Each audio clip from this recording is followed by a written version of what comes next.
নমস্কার, সময় কলকাতা আপনাদের স্বাগত। আপনাদের সঙ্গে রয়েছে আমি সঞ্জিত। আর খেলার দুনিয়ার গুরুত্বপূর্ণ খবর নিয়ে শুরু করছি খেলা হবে অনুষ্ঠান। আর শুরুতেই যে খবরের দিকে নজর রাখবো, ধরমশালায় টেস্টের দ্বিতীয় দিনে চালকের আসনে ভারত। প্রথম দিনে ইংল্যান্ডের করা 213 রানের জবাবে বড় রানের পথে ভারত। শুক্রবার দিনের শুরুতে ভারতের হয়ে শতরান করেন রোহিত শর্মা। 103 রানের ইনিংস খেলেন ভারত অধিনায়ক। শতরান পেয়েছেন শুভমান গিলও। 110 রান এসেছে তার ব্যাট থেকে। আর এছাড়াও অর্ধশত রান করেছেন এই ম্যাচে অভিষেক হওয়া দেবদূত পাডিক্কালের। 65 রান আসে তার ব্যাট থেকে। অর্ধশত রান করেছেন সরফরাজ খানও। মুম্বাইয়ের ব্যাটারের ব্যাট থেকে এসেছে 56 রান। সব মিলিয়ে দ্বিতীয় দিনে দাপট ভারতীয় ব্যাটারদের। মুম্বাইয়ের ব্যাটারের ব্যাট থেকে এসেছে 56 রান। সব মিলিয়ে দ্বিতীয় দিনে দাপট ভারতীয় ব্যাটারদের। এই বিষয়ে জানবো, টেলিফোন লাইনে রয়েছে আমাদের প্রতিনিধি পুরন্দর চক্রবর্তী। পুরন্দর, দ্বিতীয় দিনে বলা যেতেই পারে যে দাপট দেখিয়েছে ভারতীয় ব্যাটাররা। সব মিলিয়ে কি বলবে এই বিষয়? দেখো, সারাদিনে এখনো পর্যন্ত আর হয়তো এই মুহূর্তে 2 ওভার ঠিক খেলা বাকি আছে। ইতিমধ্যে ভারত 249 রানের নিয়ে বসে আছে। কারণ এই মুহূর্তে ভারতের রান 8 উইকেটে 467।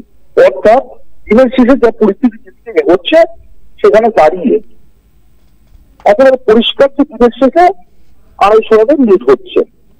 250 রানের লিড নিয়ে ভারত এরপরে তৃতীয় দিনে খেলতে নামবে। তো সেই জায়গা দাঁড়িয়ে ইংল্যান্ড যে কোন ভাষায় সেটা নতুন করে বলার কিছু নেই। ইতিমধ্যে 3-1 সিরিজে এগিয়ে থাকার পরে চতুর্থ পঞ্চম টেস্টে এসে যেদিকে খেলার গতি প্রকৃতি এসেছে সেখানে কিন্তু দাঁড়িয়েও ইংল্যান্ডে কিন্তু ফিরে আসা, অর্থাৎ সম্মানজনক স্কোর, সিরিজের স্কোরকে সম্মানজনক করা, সেই কাজে কিন্তু খুব কঠিন হয়ে উঠবে। কারণ ম্যাচ যত যাবে তত কিন্তু বলের টার্ন নেবে, এটা খুব স্বাভাবিক ব্যাপার।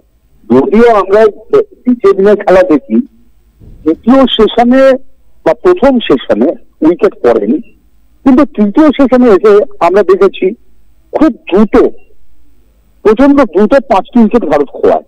কিন্তু তারপরে আবার দিনের শেষ দিকে কুলদীপ যাদব এবং বুমরা যেভাবে আত্মবিশ্বাস নিয়ে ব্যাট করছেন তা দেখে মনে হচ্ছে ক্রিজে টিকে থাকা যায়।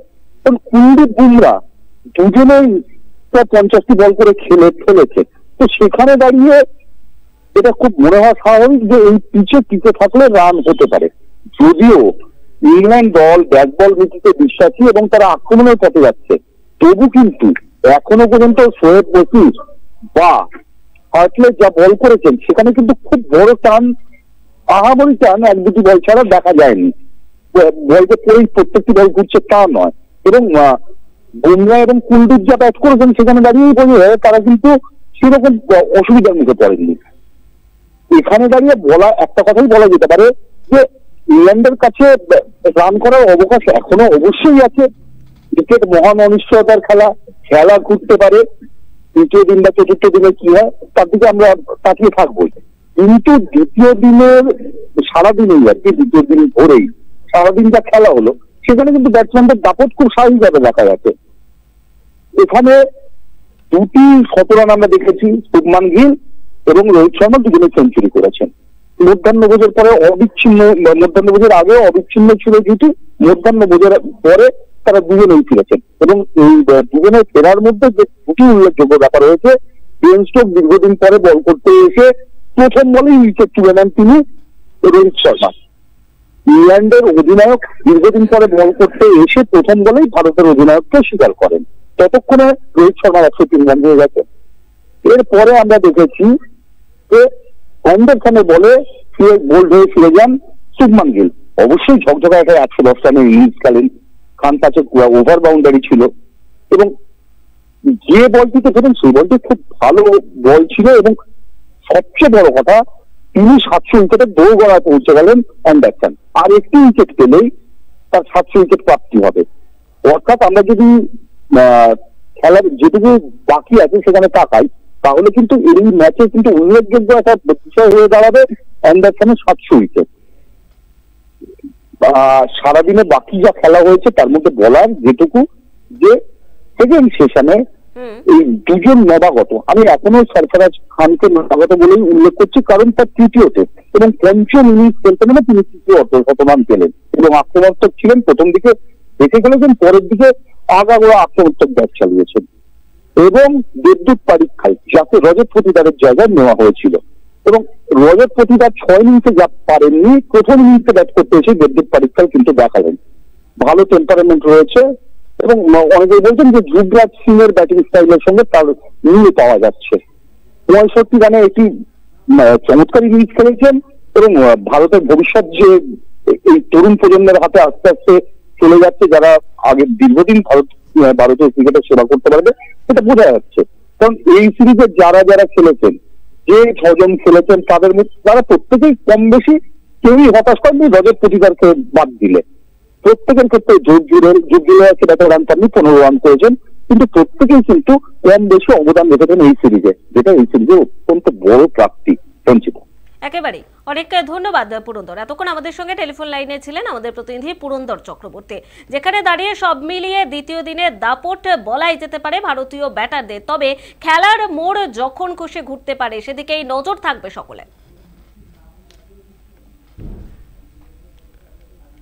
এদিকে ডার্বি নিয়ে বড় সিদ্ধান্ত নিল মোহনবাগান। বড় ম্যাচের টিকিট বয়কট করছে সবুজ মেরুন।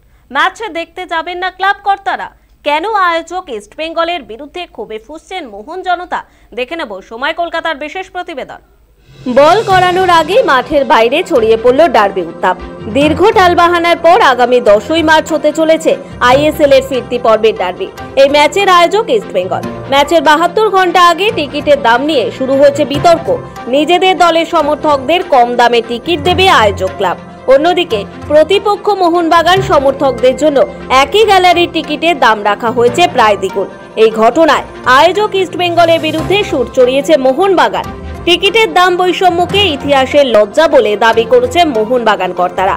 ঘটনার প্রতিবাদে ডার্বি দেখতে যাবেন না বলেও জানিয়ে দিয়েছেন তারা। একটি বিবৃতিতে বলা হয়েছে, ইস্টবেঙ্গল ক্লাব ফুটবলকে কালিমালিপ্ত করেছে। অ্যাওয়ে দলের সমর্থকদের টিকিট কিনতে হচ্ছে আয়োজক দলের সমর্থকদের থেকে প্রায় দ্বিগুণ দামে। পৃথিবীর ইতিহাসে এমন ঘটনা বিরল। কলকাতা ডার্বির ইতিহাসে লজ্জা। পাশাপাশি লেখা হয়েছে, দুই ক্লাবের কাছে তাদের সমর্থকেরা ভীত। ইস্টবেঙ্গলের এই ব্যবহারে ব্যথিত মোহনবাগানের সমর্থকরা। ইস্টবেঙ্গল ক্লাবের এহেন অক্রীড়াসুলভ মানসিকতাকে ধিক্কার। আমাদের সিদ্ধান্ত, মোহনবাগান এই ডার্বির টিকিট কিনবেও না, বিক্রিও করবে না। ডার্বি দেখতে যাওয়া ক্লাবের পক্ষ থেকে বয়কট করা হলো। এই ম্যাচে টিকিটের ন্যূনতম দাম রাখা হয়েছে 100 টাকা। সেখানে মোহনবাগান সমর্থকদের জন্য সেই দাম 250 টাকা। ইস্টবেঙ্গল সমর্থকেরা যেখানে এক ব্লকের টিকিট কিনতে পারবেন 150 টাকায়, সেই একই টিকিট সবুজ মেরুন সমর্থকদের কিনতে হবে 300 টাকায়। সি ব্লকের টিকিটের ক্ষেত্রেও প্রায় 150 টাকা বেশি দিতে হবে মোহনবাগান সমর্থকদের।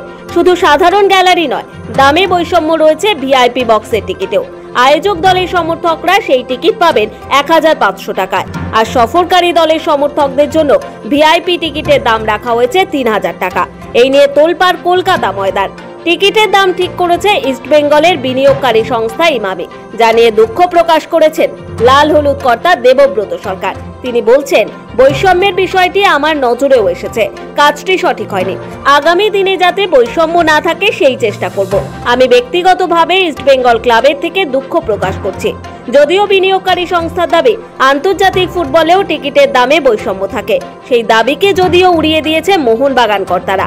সব মিলিয়ে টিকিট নিয়ে দুই দলের কাজিয়া কোথায় গিয়ে শেষ হয় সেটাই এখন দেখার। স্পোর্টস ব্যুরো, সময় কলকাতা। ইউরোপা লিগের শেষ 16-র প্রথম পর্বে বড় জয় পেল লিভারপুল। প্রাগের এপেট অ্যারেনায় তারা 5-1 গোলে দুর্মুশ করল স্পার্টা প্রাগকে। তবে বড় ব্যবধানে জয়ের দিনে আরও এক নজির গড়ল ইংল্যান্ডের ক্লাবটি। কোচ ইউর্গেন ক্লপের জামানায় 1000 গোলের মাইল ফলক স্পর্শ করল অলরেডরা। প্রিমিয়ার লিগে বর্তমান কোচদের মধ্যে এই বিরল নজির রয়েছে পেপে গুয়ার্দিওলার ম্যানচেস্টার সিটি। এই মরশুমের পর ইংল্যান্ডের দলের দায়িত্ব ছাড়বেন ক্লপ। তার আগে জার্মান কোচের কোচিং মুকুটে নতুন পালক যুক্ত হলো। 2015 সালে অ্যানফিল্ডের ক্লাবের দায়িত্ব নিয়েছিলেন ইউর্গেন ক্লপ। তিনি দলের দায়িত্ব নেওয়ার পর ক্লাব স্তরে সব বড় ট্রফি জিতেছে লিভারপুল। দীর্ঘ 2 দশক পর প্রিমিয়ার লিগও ঘরে তুলেছে তারা। তবে এখনো অধরা ইউরোপা লিগ। এই মরশুমে সেই খরা কাটাতে মরিয়া লিভারপুল। বৃহস্পতিবার ইউরোপা লিগের প্রথম পর্বের ম্যাচে বড় জয় তুলে নিয়েছে ক্লব বাহিনী। ম্যাচে আগাগোড়া আধিপত্য দেখিয়েছে তারা। প্রতিপক্ষের মাঠে গোলের জন্য লিভারপুলকে অপেক্ষা করতে হয় ৬ষ্ঠ মিনিট পর্যন্ত।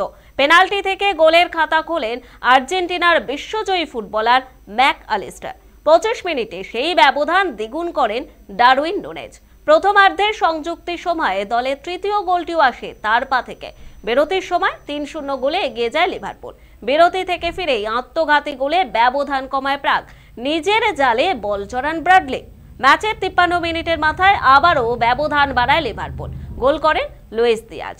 দ্বিতীয়ার্ধে সংযুক্তির সময় দলের হয়ে ব্যবধান ৫-১ করেন সোবচলাই। আর এই জয়ের ফলে শেষ ৮-এর দিকে এক পা দিয়ে রাখল ক্লব বাহিনী। ইংলিশ প্রিমিয়ার লিগ জয়ের লড়াইয়েও রয়েছে লিভারপুল। এই মুহূর্তে লিগ তালিকার শীর্ষে রয়েছে তারা। যদিও প্রথম ৩-এ থাকা দলগুলির মধ্যে পয়েন্টের বিশাল ফারাক নেই, তবে আগামী রবিবার তাদের সামনে প্রতিপক্ষ ২ নম্বরে থাকা ম্যানচেস্টার সিটি। সেই ম্যাচে জিতলে খেতাব জয়ের আরও কাছে চলে যাবে দল, আর হেরে গেলে হারাতে হবে শীর্ষস্থান। তার আগে ইউরোপা লিগের ম্যাচে বড় ব্যবধানে জয় দলের ফুটবলারদের মনোবল চাঙ্গা করবে বলেই মনে করছে ফুটবল বিশ্লেষকরা।